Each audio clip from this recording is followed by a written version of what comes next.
2024 का चक्रवर्ती होगा कौन?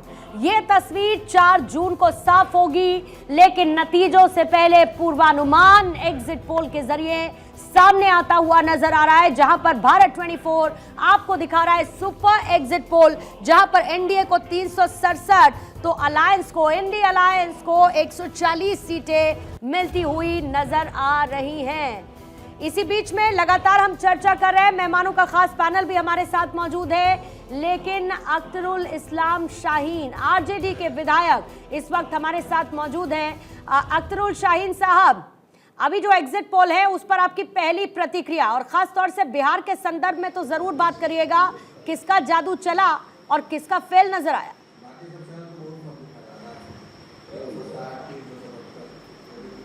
देखिए, हम तो पहले बिहार का बताएंगे। बिहार को देख रहे हैं, पूरे देश पर के बारे में इतना हम पूरे दावे के साथ नहीं कह सकते हैं। बिहार में पिछले 2019 के चुनाव में भारी अंतर से एनडीए की जीत हुई थी, लेकिन इस चुनाव में तमाम सीटों पर हमारी बहुत अच्छी बढ़त मिली है।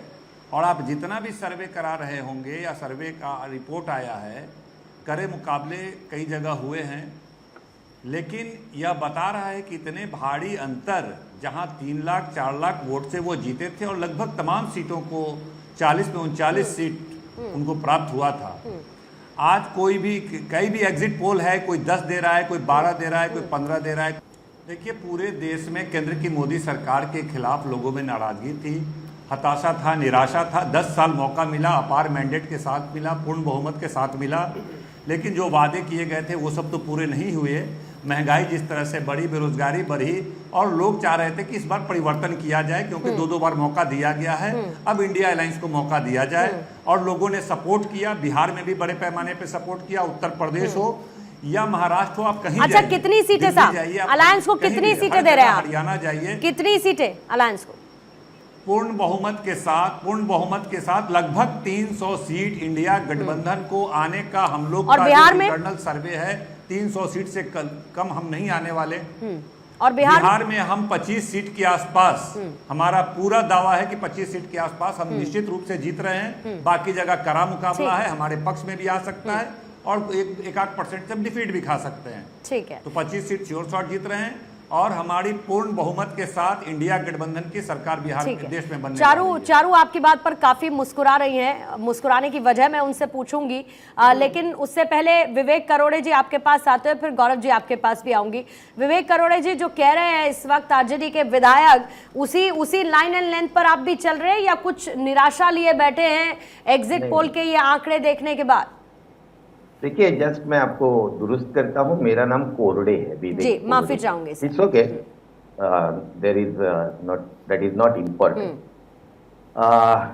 ये जो बहुत मेहनत करके ये जो एग्जिट पोल किया है, वो जिन्होंने किया है उनकी जितनी सराहना करे उतनी काफी है। उनके निष्कर्ष से भी अगर हम सहमत हो सकते थे तो बड़ा आनंद होता था। हम इसके निष्कर्ष से सहमत इसलिए नहीं हो सकते हैं कि भले भाजपा के प्रधान प्रचारक ने, फिर वो मछली हो, मटन हो, मुसलमान हो, मंगलसूत्र हो, मुजरा हो, गाय हो, भैंस हो, ये सब करने का प्रयास किया। और उसकी वजह ये थी कि जो एश्योरेंसेस मोदी जी ने 2014 और 19 में दिए थे कि मैं महंगाई कम करूंगा, मैं बेरोजगारी कम करूंगा, महिलाओं की सुरक्षा के लिए कड़े इंतजाम होंगे, ये मुद्दों पर हमने इस चुनाव को लाया और आखिर तक वैसा के वैसा रखा। तो मुझे ये समझ में नहीं आ रहा है कि ये सर्वे वालों को किस टाइप के वोटर्स मिले। दूसरी बात ये है कि जो 19 का जो चुनाव था, तब भाजपा को 37% टोटल वोटिंग हुई। और आप कितनी भी चर्चा करें, मैं सुन रहा था कहाँ गठबंधन है, क्या है, फिर भी जो भी गठबंधन हमारा है, कहा हमने स्ट्रेटेजिकली अलग अलग लड़े हैं, हम जैसे वेस्ट बंगाल में और पंजाब में, हमारे गठबंधन के पास सबके वोट अगर हम इकट्ठे किए तो 60% के लगभग वोट हमारे पास है।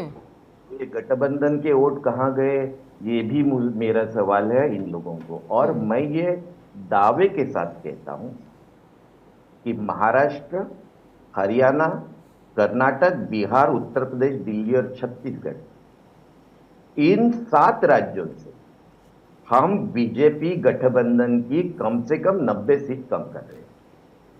ये जो हमारे रिपोर्ट है, हमारे जो इंटरनल सर्वे है और हमारा जो आकलन है, उसमें खुद मेरा भी है, हम महाराष्ट्र में इनके कम से कम 30 सीट कम करें। अच्छा। कर्नाटक में हम उनके कम से कम 16 सीट कम, मैं सब कम से कम बोल रहा हूं। इतना सब सामने दिखने के बाद हमें ना तो मायूस होने की जरूरत है, हमें इंतजार है सिर्फ 60 घंटों में जो जनता ने इस तानाशाही सरकार के खिलाफ, इस महंगाई बढ़ाने वाले, मेरा एक बुनियादी सवाल है, क्या ये आप मान रहे हैं, क्या कांग्रेस पार्टी ये मान रही है कि तमाम एग्जिट पोल जो किए गए हैं उसकी मेथोडोलॉजी गलत है, उसके सैंपल साइज गलत है, उसका क्वेश्चनेयर गलत है, उसकी पूरी संरचना ही गलत है? क्योंकि जो तमाम एग्जिट पोल हैं वो एक तरफ हैं, आपका आकलन एक तरफ। मैंने आपका सवाल सुन लिया, उसका जवाब मैंने शुरू में ही दिया है जी कि ये सवाल जिन्होंने बहुत परिश्रम लेके एग्जिट पोल किए हैं उनको मेरे है कि अगर सभी फ्रंट पर, महंगाई के फ्रंट पर, बेरोजगारी के फ्रंट पर, महिला सुरक्षा के फ्रंट पर और भ्रष्टाचार के फ्रंट पर भी जो मोदी जी के एश्योरेंस थे, प्रॉमिसेस थे, वचन थे, उस पर पूरा फेल होने के बावजूद भी और हमारे गठबंधन के लगभग 60% वोट होने के बावजूद भी, और ये सीधा सीधा दिखता है। देखिए चुनाव में वोट परसेंटेज 2 और 2 4 नहीं होता। आरोप नहीं, ये तो मैं आरोप की बात नहीं कर रहा। देखिए आरोप प्रत्यारोप से हम लोग कहीं आगे हैं। मैं please we are having a discussion. तो चुनाव में कभी भी वोट शेयर 2 और 2 4 नहीं होते। कार्यकर्ता देखिए कई तरह के स्विंग्स होते हैं, कई तरह के अलग अलग फैक्टर्स होते हैं। अभी तक तो ऐसा लग रहा था कि ये नो वेव इलेक्शन है, लेकिन अगर ये जो एग्जिट पोल के जो रुझान सामने आ रहे हैं, नतीजे तो है नहीं, रुझान ही है, इंडिकेशंस है, अगर ये है तो इसका मतलब मानना पड़ेगा कि मोदी वे बहुत जबरदस्त है। आप लोगों ने और इन सब लोगों ने बहुत मेहनत की है, कड़ी मेहनत की है इसके लिए।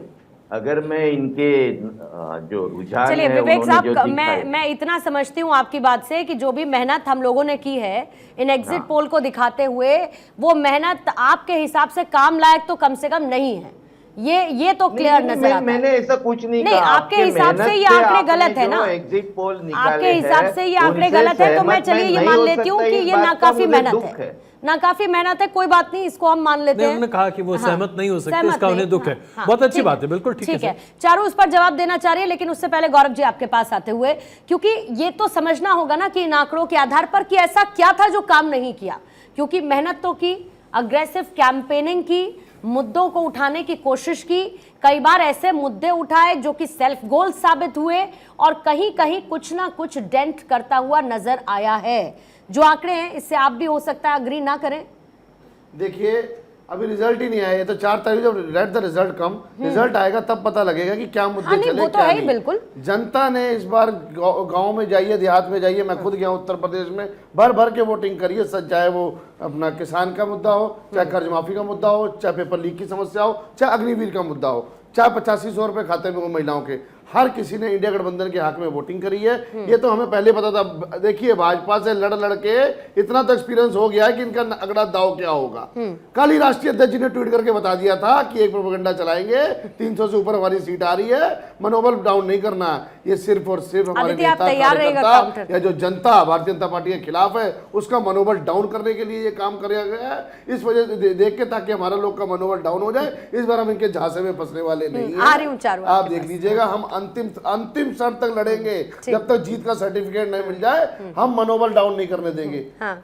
आदित्य, आप बहुत इत्मीनान से गौरव जी को देख रही हैं, मतलब सच बोला मैंने तो देखने कोई ऐसा नहीं, वो ऐसे मुझे आदित्य के एक्सप्रेशन से जो समझ में आया वो ये कहना चाहती है। कहना क्या चाहते हैं आप, कहना क्या चाहते हैं? और मैं उनके एक्सप्रेशन से समझ इसकी सैंपल भाई साहब भी बोल रहे हैं, सैंपल साइज की बात हमने खुद का सर्वे कराया, इंटरनल सर्वे 5000 सैंपल साइज से कराया है। हमारी उत्तर प्रदेश में 50 सीटें आ रही है, 50 सीटें आ रही है, 50 सीटें उत्तर प्रदेश में आ रही है हमारी। आप देख लीजिएगा, हाँ, चारू कुछ कह रहे हैं।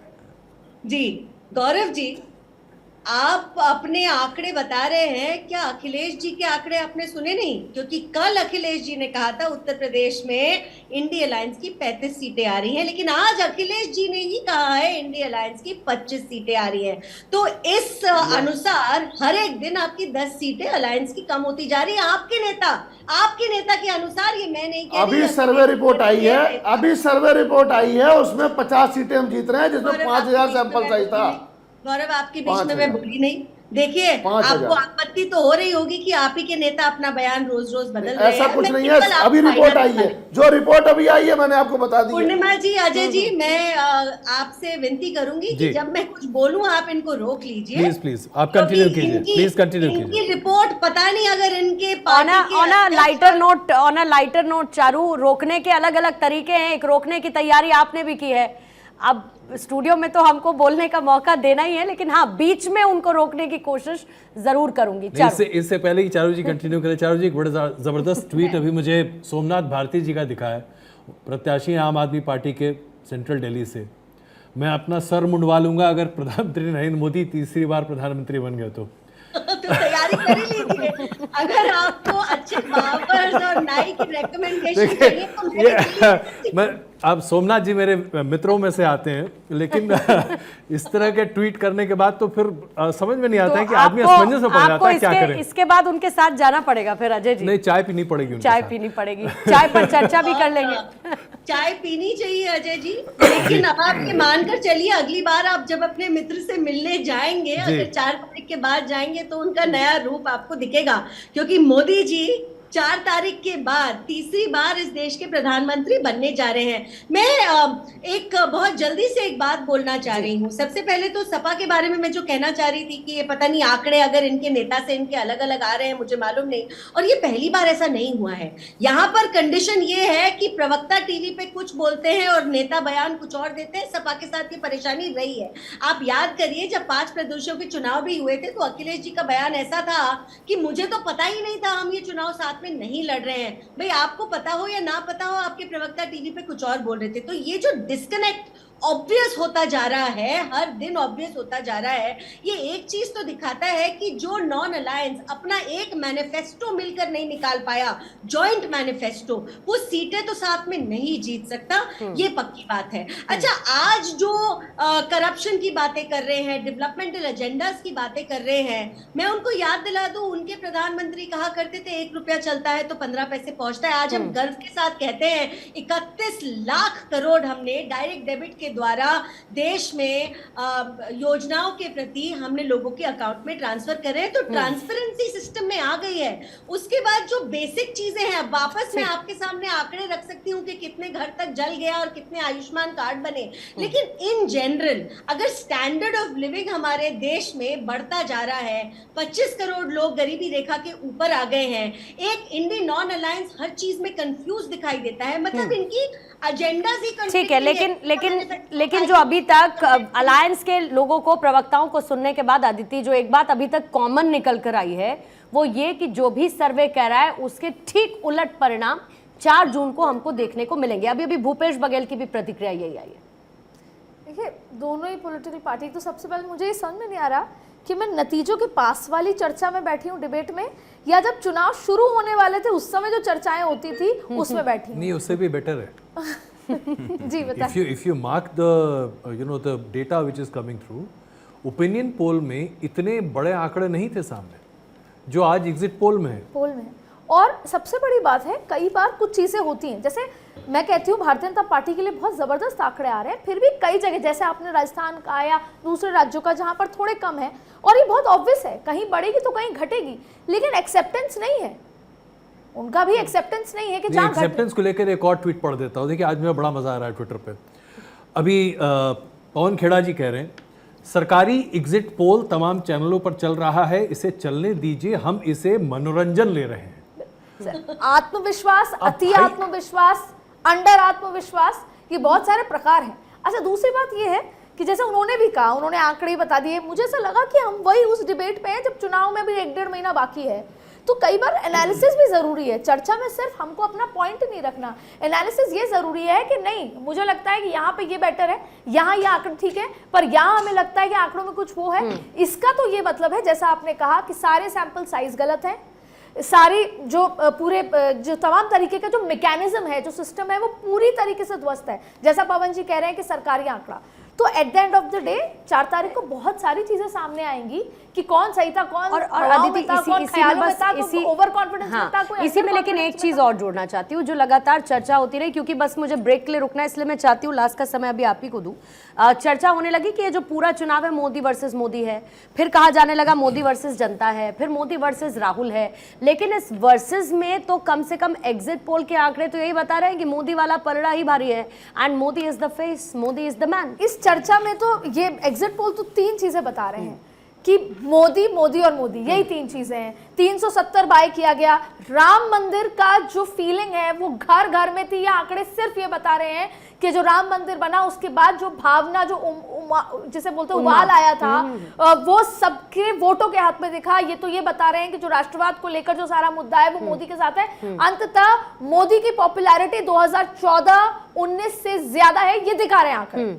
इसमें जल्दी से जोड़ते हुए क्योंकि जवाहरलाल नेहरू पहला चुनाव जीते तो बहुत जबरदस्त उनके नंबर से, सेकंड टाइम जीते कंटिन्यू थे, थर्ड टाइम जो जीत मिली बहुत अच्छी नहीं थी, फिर Indira Gandhi first time, second time, उसके बाद तीसरा मौका उनको नहीं मिला।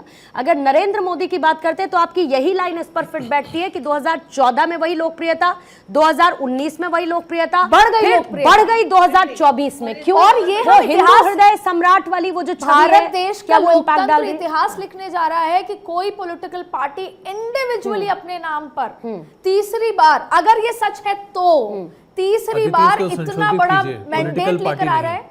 एक नेता, पॉलिटिकल पार्टी नहीं, मैं क्षमा चाहता हूं, एक नेता, एक चेहरा, एक उम्मीदवार जो कि 543 सीटों पर खड़ा है। प्रधानमंत्री नरेंद्र मोदी ने स्पष्ट कहा अपने दम पर, और अपने एनडीए के लिए भी चुनाव प्रचार कर रहा है, नीतीश कुमार के लिए भी चुनाव प्रचार कर रहा है, तो चिराग पासवान के लिए भी कर रहा है। दूसरी बड़ी बात है, और क्योंकि बीच में नारों का भी जिक्र होने लगा, ग्लोबल लीडर कहने से कोई सबक, अगर ये रुझान नतीजों में तब्दील हो जाते हैं, so this is a history in making. और जैसा कि एक बयान भी उनकी तरफ से आया था, जिसको किसी ने पूछा नहीं उसको मोदी ने पूजा है।